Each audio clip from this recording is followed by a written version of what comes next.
আসসালামু আলাইকুম। আপনাদের জন্য নিয়ে আসলাম তেলাপিয়া মাছের ফ্রাই। আমি মাছটা কেটে ভালোভাবে ধুয়ে নিয়েছি। ভালোভাবে ধুয়ে পরিষ্কার করে তাতে লবণ,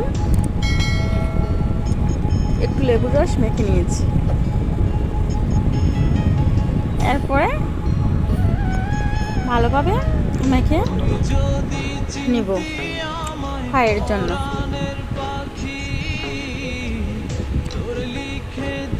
এখন আমি আদা বাটা, রসুন বাটা,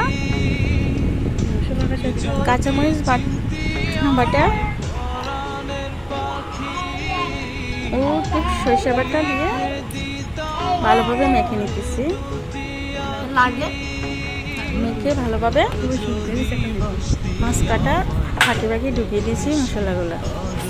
আরেকটা মশলা তৈরি করে নিয়েছি, মরিচের গুঁড়া ও মশলা বাটা